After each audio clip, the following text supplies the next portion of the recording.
Si la lune me glace et le soleil menace,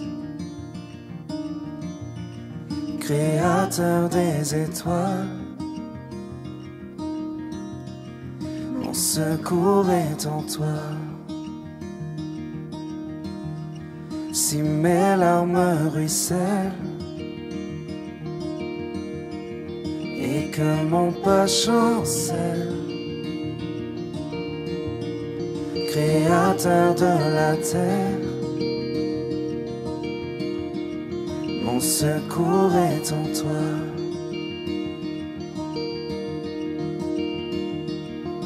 Je lève les yeux vers les hauts sommets. Toi seul est mon Dieu. Je proclamerai. Toi seul est ma force. Toi seul me restaure mon secours est en toi.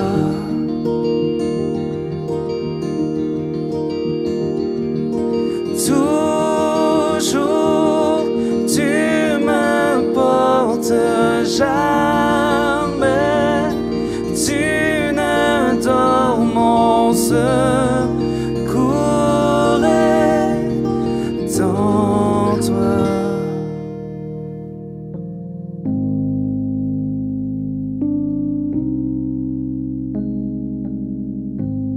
Si la peur m'envahit et mon âme chavire, créateur de la vie, mon secours est en toi.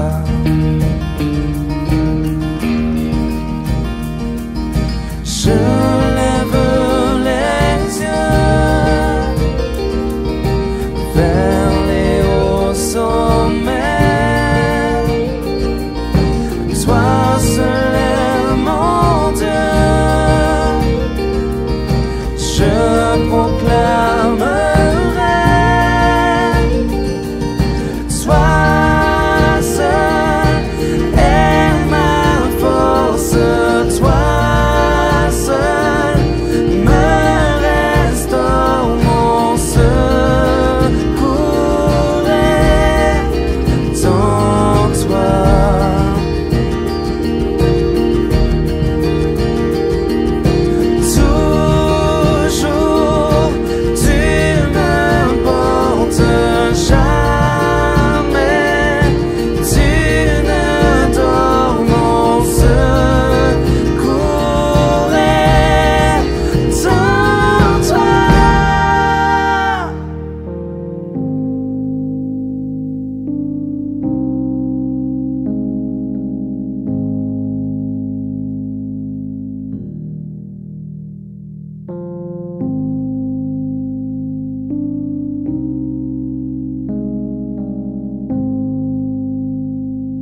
Ta victoire, mon espoir, ton chemin, mon destin, ton salut, mon refuge, tout est en toi. Ta victoire, mon espoir, ton chemin, mon destin, ton salut, mon refuge, tout est en toi.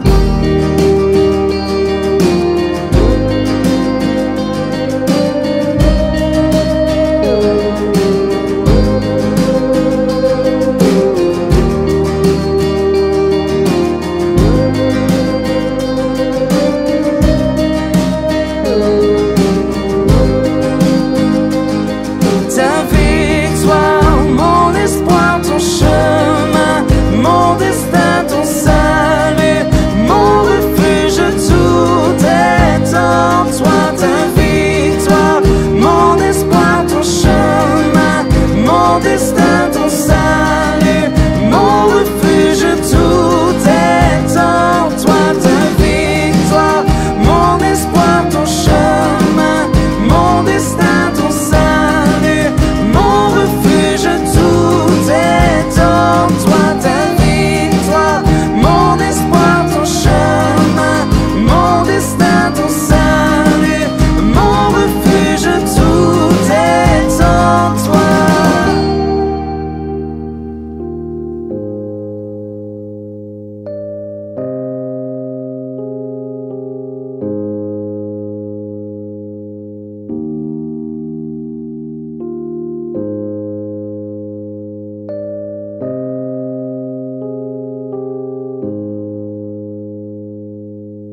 t'adorer.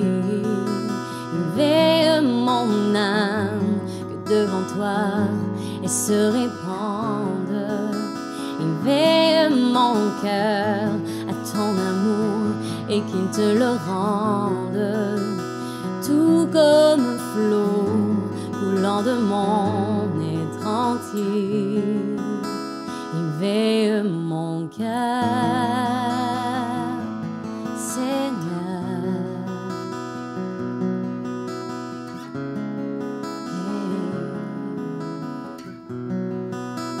Éveille mon être à te louer, à t'adorer. Éveille mon âme, que devant toi elle se répande. Éveille mon cœur à ton amour et qu'il te le rende. Tout comme un flot coulant de mon être entier. Éveille mon cœur, Seigneur, à te louer en esprit et vérité. Oh, je t'adore,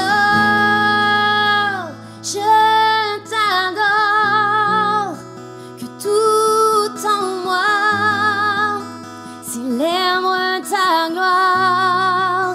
Oh, je t'adore,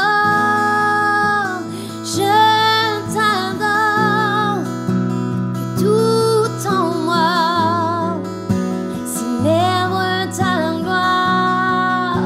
Éveille mon être à te louer, à t'adorer. Éveille mon âme, que devant toi elle se répande. Éveille mon cœur à ton amour et qu'il te le rende.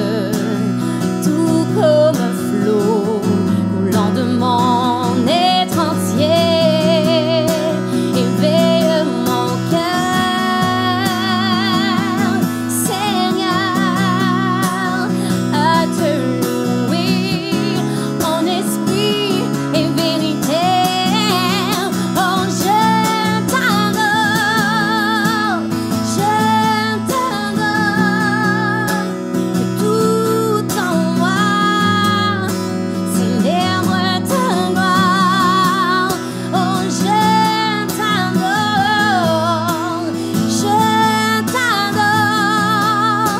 que tout en moi célèbre ta gloire. Beauté suprême, splendeur céleste, joyau éternel, sois exalté. Beauté suprême, splendeur céleste, joyau éternel, sois exalté.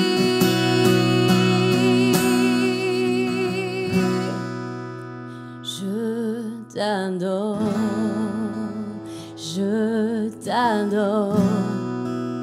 que tout en moi célèbre ta gloire.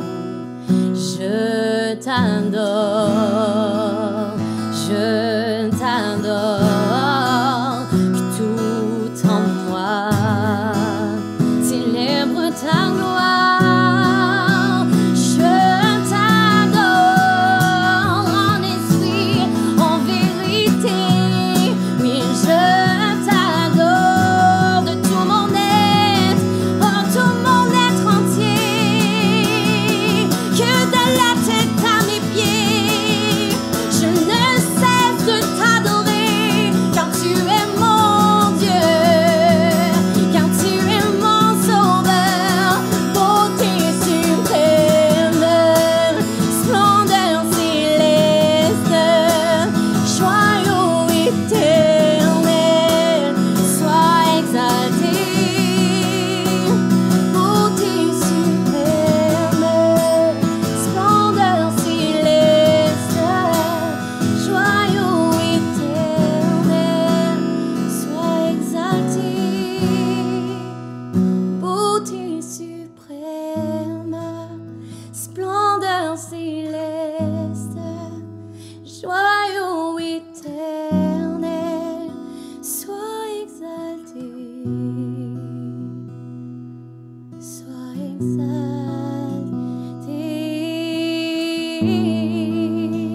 trône et à l'agneau soit la louange et la gloire à tout jamais. Oh, à celui qui est assis sur le trône et à l'agneau soit la louange à jamais. Je t'adore, que tout en moi célèbre ta gloire. Seigneur, tu es bon. Tu es bon. Que tout en nous célèbre ta gloire, Père.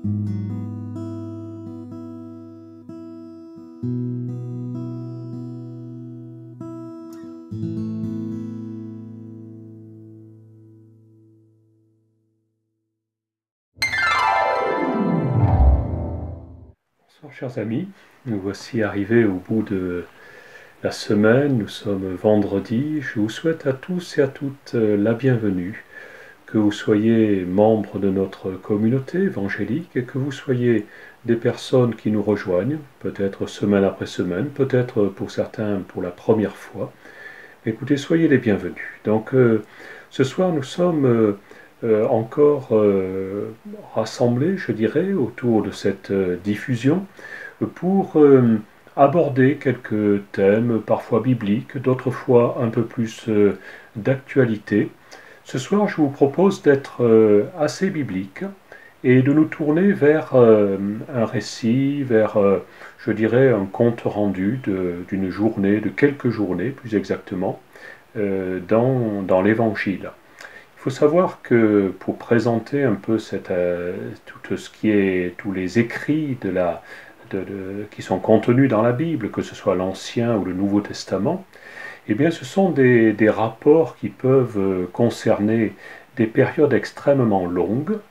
On peut avoir le récit de la vie d'un roi d'Israël qui va tenir sur quelques lignes, voire un seul verset dans certains cas, comme des récits beaucoup plus longs, des règnes, le règne du roi Saül, par exemple, va occuper de nombreux chapitres, le roi David, c'est pareil. Mais malgré tout, on va se trouver avec des périodes assez longues. Et contrairement à ce que nous trouvons dans les 4 évangiles, Matthieu, Marc, Luc et Jean, qui concernent une période courte, une période qui va durer pour on va dire le gros de ce qui est rapporté dans l'évangile, à peu près 3 ans et demi, sachant que les années depuis la naissance de Jésus jusqu'à le début de ce qu'on a appelé son ministère, eh bien, représentent assez peu de chapitres finalement.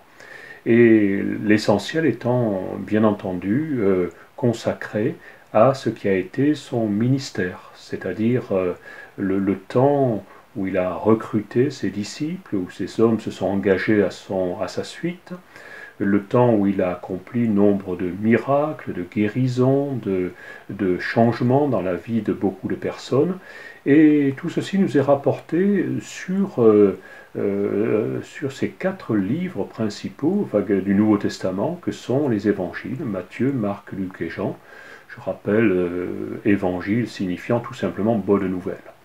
Et là, on arrive vers la fin de l'évangile de Matthieu. Nous sommes au chapitre 21.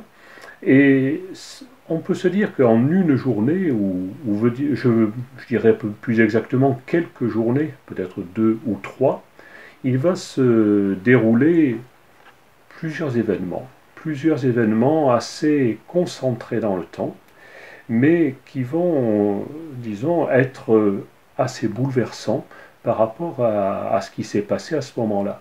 Et je dirais que le premier événement dans cet évangile, de ce chapitre 21 de l'évangile de Matthieu, va être l'entrée de Jésus dans la ville de Jérusalem. Cette entrée qui va se faire de façon, pourrons-nous dire, assez tonitruante, dans le sens où Jésus qui était habitué à passer plutôt pour un inconnu, voire à dire aux personnes qu'il rencontrait, qui avaient été l'objet d'un miracle, d'une guérison, n'en parle à personne, ne le dis pas. Garde ça pour toi de façon confidentielle. Mais là, les choses vont radicalement changer. Dans le sens où le Seigneur Jésus, puisqu'il faut bien l'appeler ainsi, va rentrer comme un véritable Seigneur dans la ville de Jérusalem.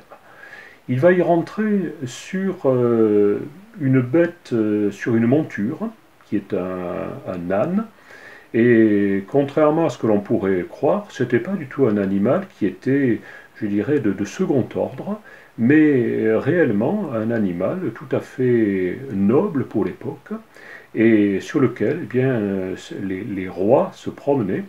Et on voit le roi Salomon qui avait non pas un âne mais une mule, donc c'était un peu différent, mais c'était un peu de la même famille. Et curieusement, eh bien, ces rois, ces hommes élevés en dignité, arrivaient de façon assez régulière à domestiquer ce genre de monture. Et Jésus ne va pas faillir à la tradition, dans le sens où il va entrer dans la ville de Jérusalem sur cette monture, sur cet âne, qui n'avait encore jamais été monté. Donc c'était un exploit tout à fait particulier.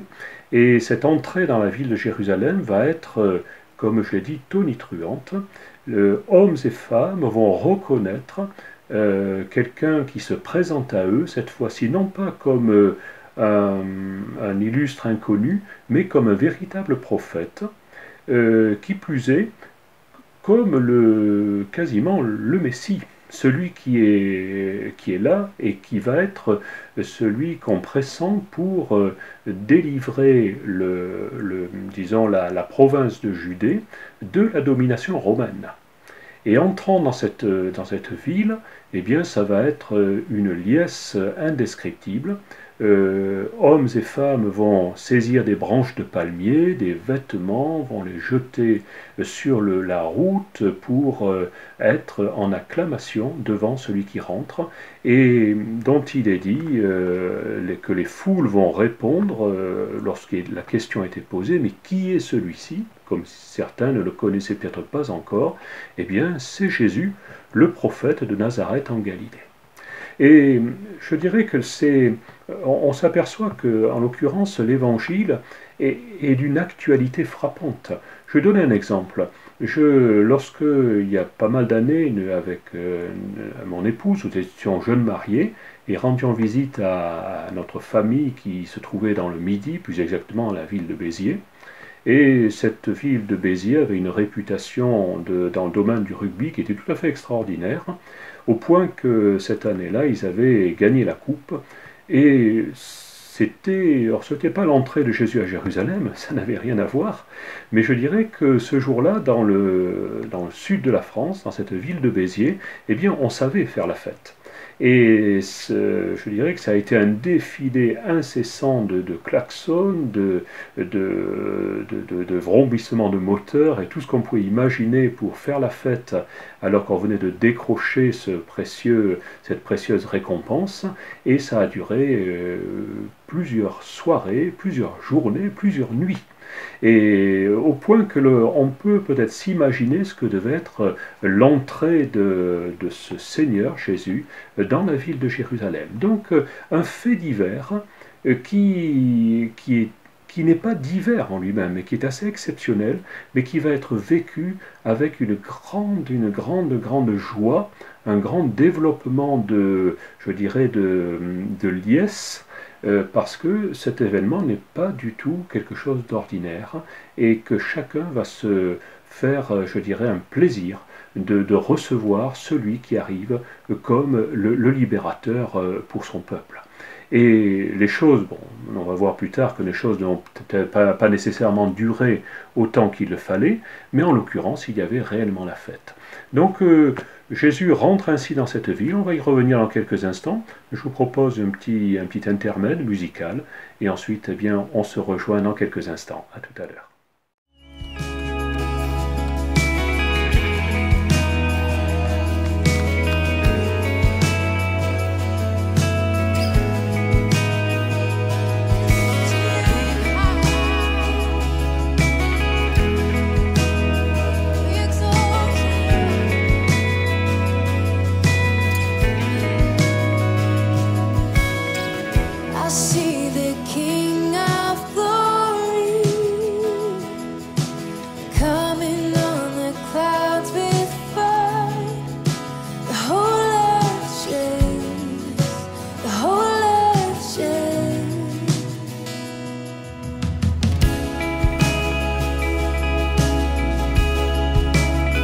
me see His love and mercy. I see His love and mercy washing over all our sin. The people sing, the people sing. Come on, you sing. Hosanna, Hosanna. Come on. Hosanna in the highest. Hosanna, Hosanna, Hosanna in the highest.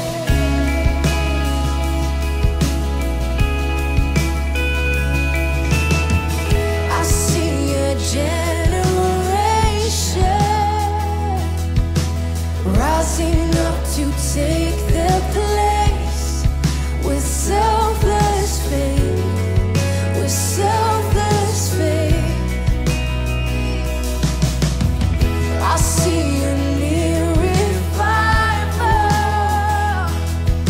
stirring as we pray. Come on, we're on our knees. We're on our knees. We're on our knees. Hosanna, Hosanna, Hosanna in the highest. We worship. Hosanna, Hosanna, Hosanna in the highest.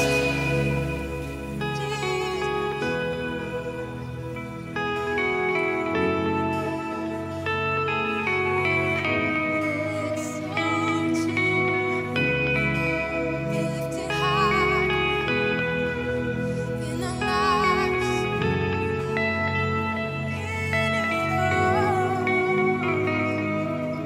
Heal my heart and make it clean. Open up my eyes to the things unseen. Show me how to love like you have loved me. Let this be our prayer. Break it up. I break my heart for what breaks yours. Come on, you sing. Everything I am for your kingdom, for your covenant. As I walk from earth into eternity. Yeah, Jesus, Hosanna, Hosanna, Hosanna in the highest. Hosanna, Hosanna, Hosanna. Come on, we exalt Him in this place. Hosanna, Hosanna, Hosanna in the highest. Hosanna, Hosanna, Hosanna in the highest. Hosanna in the highest. Hosanna in the highest. Hosanna in the highest. In the highest. All our praise and all our devotion, we give it all to you, the King of Kings. We give it all to you, oh Lord. We surrender.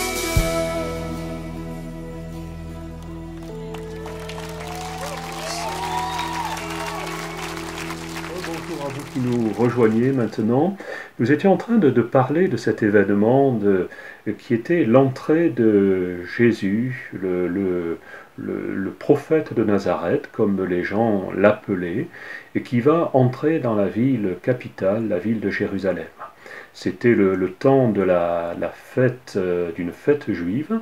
Et ce jour-là, ce Seigneur a été célébré comme il méritait de l'être, mais malgré tout d'une façon qui sortait tout à fait de l'ordinaire. Et je voudrais ce soir faire ressortir combien l'Évangile peut ressembler fortement à l'époque que nous vivons. Lorsqu'un événement mérite d'être souligné, sans remonter trop loin dans le temps, lorsque la France a décroché la précieuse Coupe du Monde de football, eh bien ça a été un événement tout à fait exceptionnel. Et je dirais qu'il soit religieux, qu'il ne soit pas religieux, eh bien un tel événement efface tous les tracas que l'on peut avoir, tels que ceux qu'on connaît actuellement, et qui, à l'inverse, nous amènent à nous replier énormément sur nous-mêmes, à être dans cette situation où peu de choses peuvent s'exprimer. Et ce soir, j'ai vraiment envie de souhaiter que des événements tels que celui que nous vivons dans l'Évangile ce soir, lorsque Jésus entre dans Jérusalem en roi, en souverain quasiment, eh bien ces événements, nous puissions les revivre à la façon, je dirais, de l'Évangile tout simplement, puisque l'Évangile signifie bonne nouvelle et qu'il est parfaitement actuel pour notre époque. Certains voudraient le reléguer dans un confinement religieux, mais l'Évangile n'est pas fait pour être relégué dans un confinement religieux, il est fait pour être vécu. Il est fait pour être exprimé, il est fait pour que de la joie puisse se faire, comme lorsque, sur le passage de Jésus, eh bien, les hommes, les femmes étaient guéris, étaient arrachés à leurs conditions tristes et malheureuses, et parvenaient à la joie et à réaliser que leur vie pouvait être changée. Les événements de cette journée, si on continue, Jésus entre dans cette ville de Jérusalem, il va entrer dans le temple, il va commencer, chacun connaît certainement ce récit où il va s'armer d'un fouet pour chasser un petit peu pas mal de commerçants qui étaient là, qui étaient un peu superflus pour lui. Il va les mettre dehors, tout simplement, en disant « Mais attendez voir, vous êtes dans la maison de Dieu. C'est une maison qui n'a pas lieu d'être une maison de trafic. C'est une maison qui est sainte, c'est un temple, et la sainteté ne doit pas nécessairement non plus être religieuse. Elle doit simplement être une sainteté bien vécue par le plus haut de l'échelle, celui qui a le plus de moyens, comme par celui qui est tout à fait en bas. Et il va rétablir les choses, tout simplement, on va peut-être s'offusquer en disant « Oh là là, mais ce Jésus, il prend bien des libertés », mais il va simplement dire « Ma maison sera appelée une maison de prière ». De prière dans le sens où c'est une maison où je rentre en relation avec le Dieu que je suis venu rencontrer. Et vous en avez fait, vous, non pas simplement une maison de trafic, mais il va même qualifier cela d'une caverne de voleurs. Donc vous voyez que les choses étaient assez catégoriques de sa part. Donc il rétablit les choses, et je dirais que moi ça me plaît de savoir que le Christ est quelqu'un qui n'est pas quelqu'un que l'on va reléguer à l'Antiquité, mais quelqu'un qui aujourd'hui encore est capable de rétablir les choses. Et j'aimerais vous le présenter ainsi. Et il va même aller plus loin, puisque à un certain moment, on dirait que la fête qui avait commencé dans les rues de Jérusalem va continuer jusque dans le temple, puisque on est beaucoup plus attaché à disons, au Jésus qui avait enfourché cet âne, que à l'âne lui-même. Certainement que l'âne, tout le monde l'appréciait, les enfants aussi, mais c'est sûr qu'ils vont suivre Jésus dans ce temple. Il nous a dit que plusieurs boiteux, plusieurs malades vont aller à sa rencontre. Ça faisait un peu désordre, on va dire, pour ceux qui avaient l'habitude d'un certain protocole dans cette maison de prière, mais pour Jésus, pas du tout. Si des aveugles, des boiteux venaient vers lui, eh bien c'était simplement pour qu'ils puissent recouvrer la vue, recouvrer l'usage de leurs membres, et il va continuer dans cet endroit qui devient un endroit de miséricorde à guérir et à agir. Et le Jésus qui est aujourd'hui encore le même, ce n'est pas un Jésus relégué il y a 2000 ans en arrière, c'est un Jésus qui est actuel. Il est exactement de la même capacité à venir soulager la misère de ceux que nous sommes, de ceux que sont nos voisins, notre famille, nos amis. Et ce soir, je veux vous dire, n'hésitez pas à leur dire que ce Jésus, eh bien, qui est annoncé sur cette chaîne YouTube, eh bien, c'est le même que celui de l'Évangile, ni plus ni moins. Il n'est pas quelqu'un qui est parti et qui n'est jamais revenu, c'est quelqu'un qui est capable encore de guérir, hein, et qui le fait. Qui le fait semaine après semaine dans notre communauté, lorsque le confinement n'est pas en place, bien entendu, que nous avons des offices, et bien pendant ces offices, ces cultes, eh bien il y a des guérisons, il y a des gens qui retrouvent la joie de vivre, et d'un certain côté, même de tous les côtés, j'ai hâte de retrouver ces rencontres où nous pourrons en direct, cette fois-ci, eh bien, renouer avec ce que le Christ nous apporte jour après jour.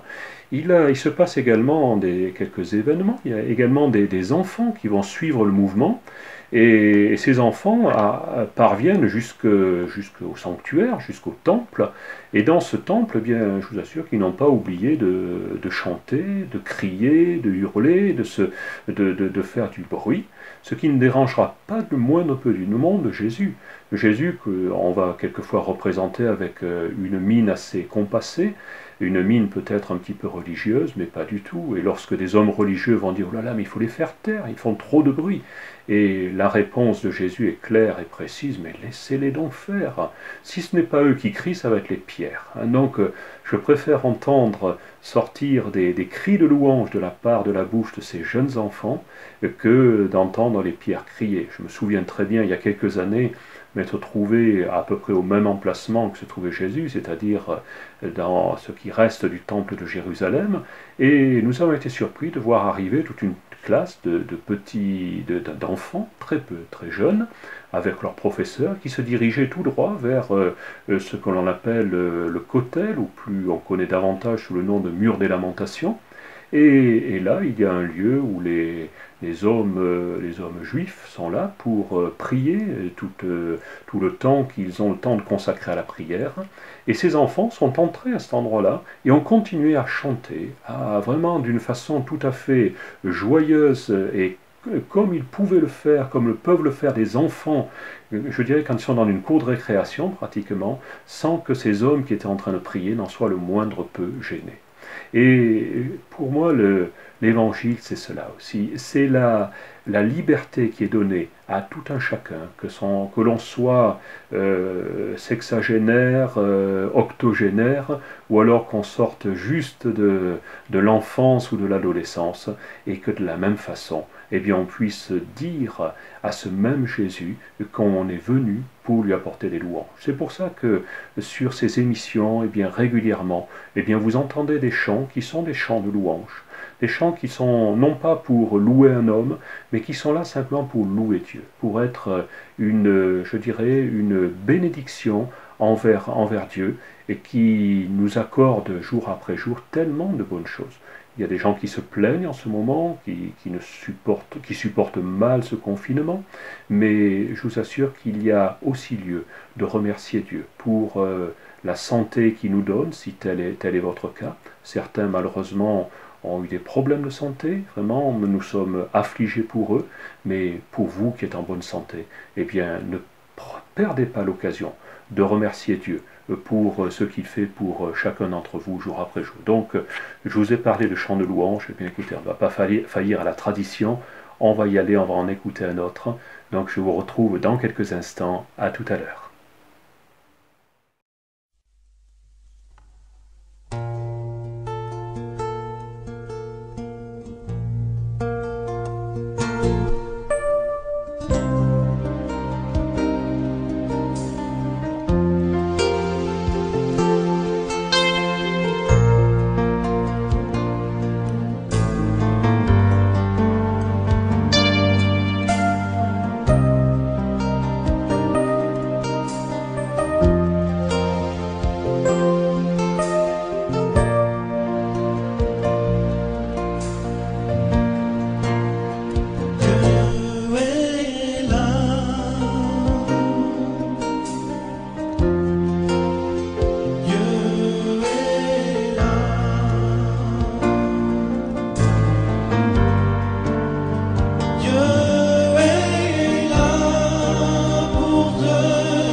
J'espère, pardon, que ce que vous venez d'entendre vous a interpellé, vous a permis de faire part, de vous unir un petit peu avec cette musique de louange que nous entendons régulièrement sur nos émissions. Et je voudrais continuer, vous avez pu vous apercevoir, tout ceci est assez à bâton rompu, je ne veux pas du tout donner de cadre trop strict à ces partages que nous avons donc en soirée. Et je ne peux pas m'empêcher malgré tout de revenir un peu en arrière sur une époque qui date d'il y a quelques mois maintenant, et qui est celle de nos vendredis soirs dans notre église, donc du 46 rue Faubourg-Sermorand à Voiron, où nous nous retrouvons tous les vendredis. Et bien sûr que je vous y invite pour le jour où nous pourrons à nouveau reprendre ces rencontres publiques, mais je me suis aperçu, et ça je vous en fais part, que ces réunions, ces rencontres du vendredi soir, eh bien, devenaient pour plusieurs, pour moi en particulier, des rencontres tout à fait reposantes, fin de semaine. On évacue peut-être tous les tracas de la semaine et on s'apprête à rentrer dans ce week-end pour avoir ces célébrations du dimanche également, et puis de retrouver cette paix que l'on peut retrouver autour de la parole de Dieu et autour de la prière. Et l'on voit que dans ce 21e chapitre de l'évangile de Matthieu, vous pourrez le relire à la maison, tout à loisir, lisez-le même plusieurs fois, eh bien les choses alternent entre le fait que les événements sont relatés, cette entrée de Jésus à Jérusalem, les coups de fouet en direction des vendeurs de pigeons et de je ne sais quels animaux, et surtout ceux qui changeaient la monnaie pour s'enrichir un petit peu au passage, de ces enfants qui sont en train de chanter à tue-tête dans le temple de Jérusalem, et puis en même temps, eh bien d'autres événements où il nous est relaté ce qui est arrivé à un figuier, lorsque Jésus va rentrer tranquillement dans une petite bourgade appelée Béthanie, qui au passage signifie la maison des figues, et va rencontrer un figuier où sa seule aspiration sera de trouver quelques fruits. Malheureusement, aucun fruit, seulement des feuilles. Et là, Jésus va manifester, je dirais, un acte qui va particulièrement surprendre ses disciples, dans le sens où ce figuier va sécher du haut jusqu'en bas, jusqu'aux racines, comme, on va dire, comme je dirais, la conséquence logique du fait qu'il ne portait pas de fruits. Alors que toute la parole de Dieu, tout le message de Jésus était surtout tourné vers cette notion de porter du fruit. C'est pas le tout de faire des belles prières, des choses qui soient bien théoriques, mais c'est également de porter du fruit. Je ne sais ce que vous diriez si vous me rencontriez dans la rue et que je vous apostrophe en toute impolitesse. Vous direz, ce monsieur, il sait bien parler sur les réseaux, mais il est tout à fait incorrect. Et vous auriez raison de me reprocher une telle chose. J'espère ne jamais vous rencontrer dans ces conditions, mais plutôt de vous rencontrer pour que nous puissions avoir une belle conversation bien agréable. C'est plutôt ce que je souhaite, et je dirais le plus vite possible. Mais là, on s'aperçoit que ce figuier est comme vraiment la manifestation du message de Jésus, qui est de dire, écoute, ce figuier qui ne porte pas de fruits, il n'a aucune raison d'être présent. On le remplacera par un autre qui, lui, portera du fruit. Et Jésus se rend donc dans cette petite bourgade de Béthanie, la maison des figues, et au retour, bien les disciples regardent, Maître, tu as vu le figuier auquel tu as parlé hier, eh bien il est mort. Et Jésus il va dire, mais oui, mais tout simplement, ça s'est accompli parce que j'ai agi avec... je n'ai pas trouvé de figues sur cet arbre, et je dirais, j'ai simplement décrété que cet arbre ne porterait plus jamais de fruits, et le résultat en a été qu'il a séché.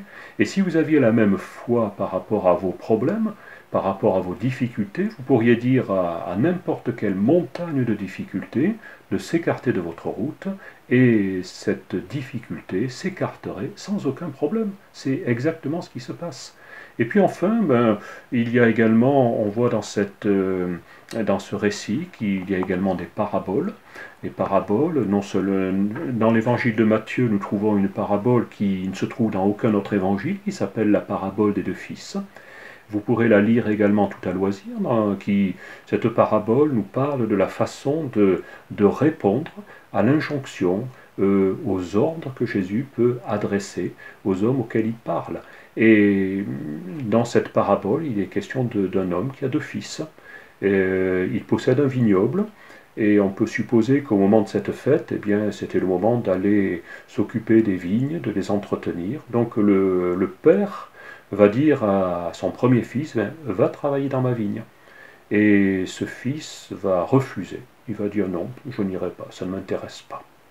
Et ensuite, il va réfléchir et il dit, hop, tout compte fait, non, si, je vais quand même y aller. Et il va travailler. Le deuxième fils, lui, est beaucoup plus prompt à la réponse et va dire, écoute, oui, j'irai. J'ai bien entendu ce que tu m'as demandé, j'irai.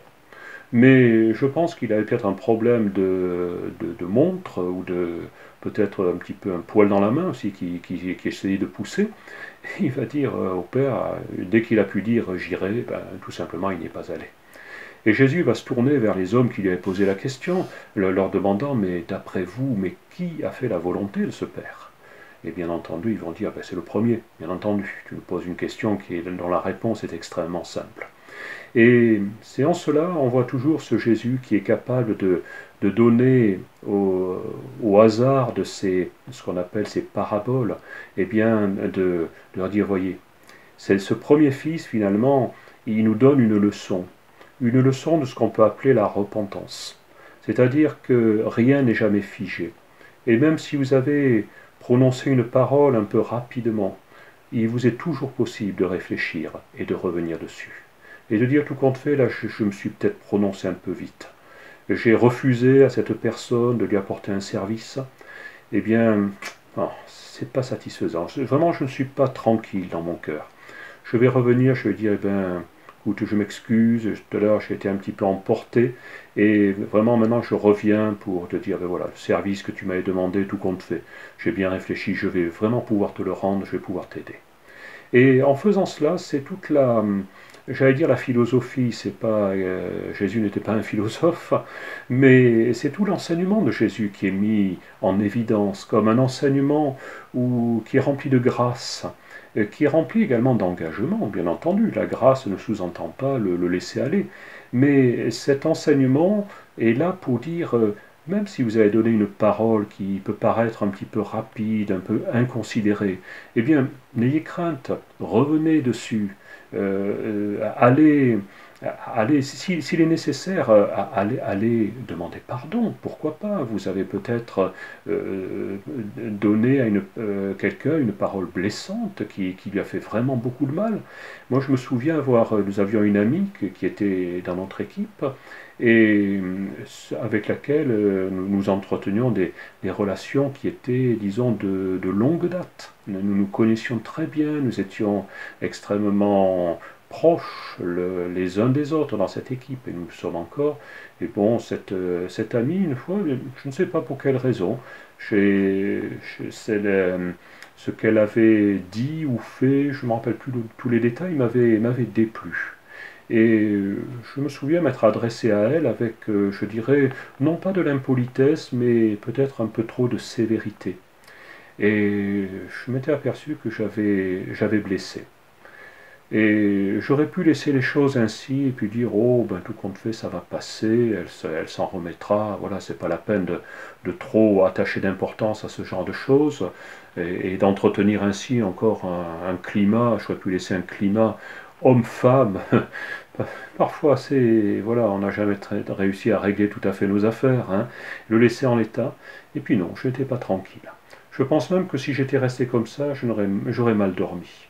Donc assez rapidement, je suis retourné vers elle et je dis écoute, pardonne-moi, j'ai été un peu impulsif là-dessus.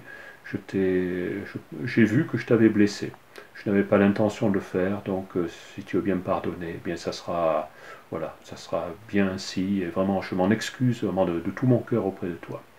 Et puis, je me suis aperçu que vraiment ça avait permis de vraiment rétablir une relation très très rapidement.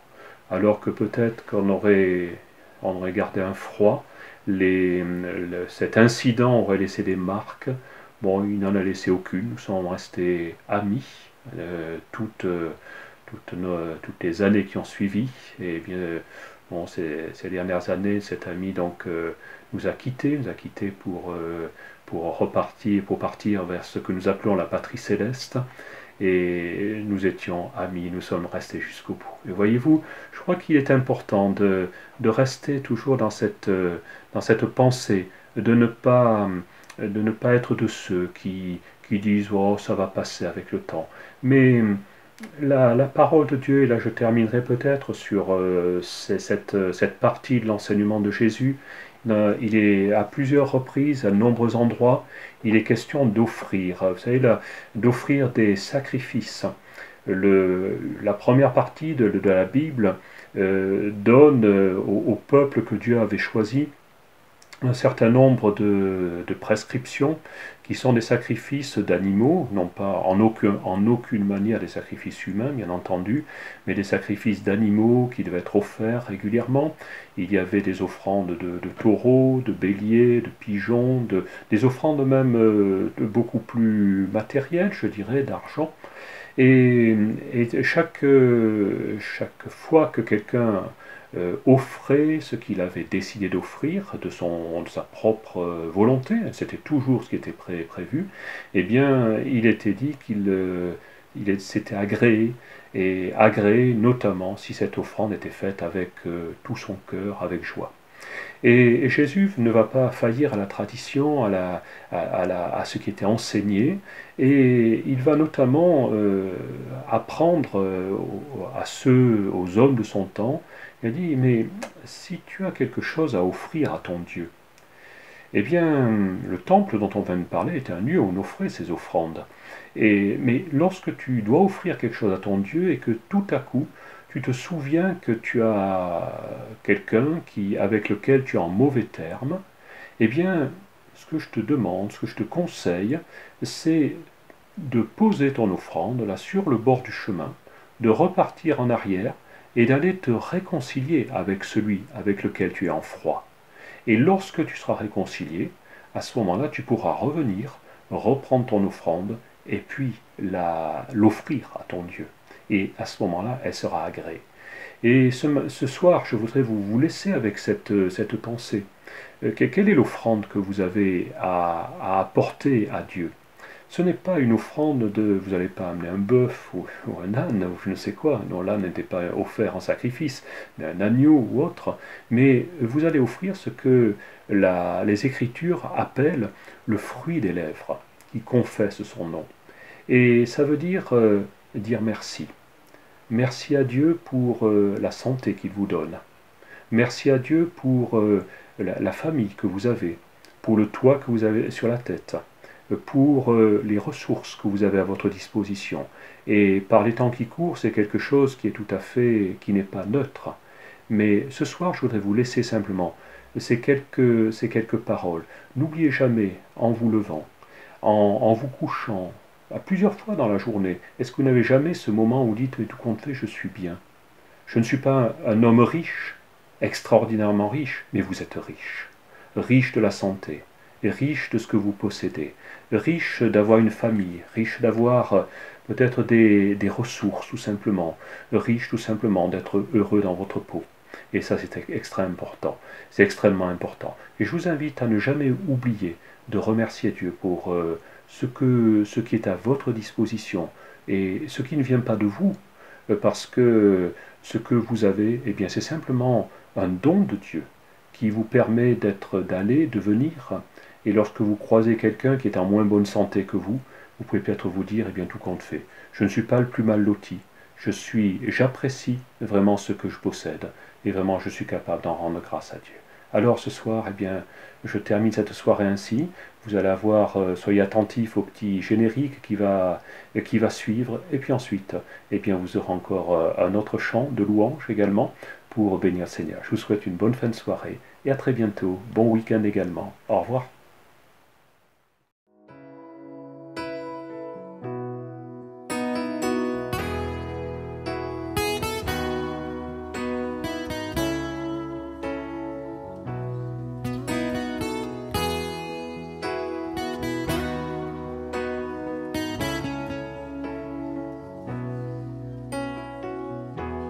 Je demeure à l'abri de tes ailes. Je me repose auprès de toi. Ta fidélité sera mon bouclier. Chaque jour je chanterai. Soit le nom du Seigneur, béni soit le nom du Seigneur.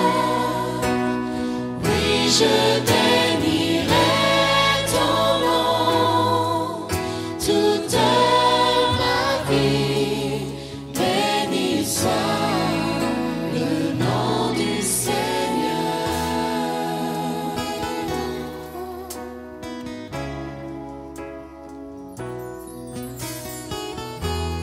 Je demeure à l'abri de tes ailes. Je me repose auprès de toi. Ta fidélité sera mon bouclier. Chaque jour je chanterai.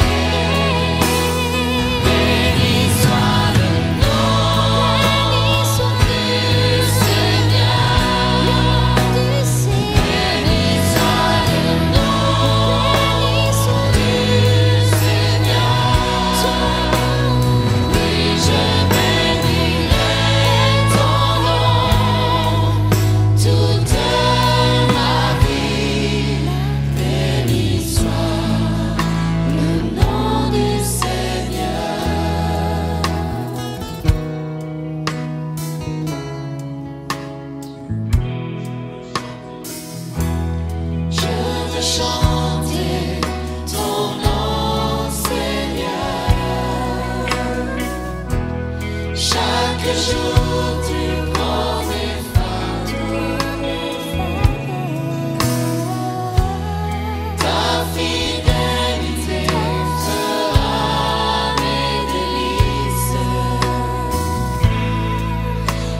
jours je chanterai.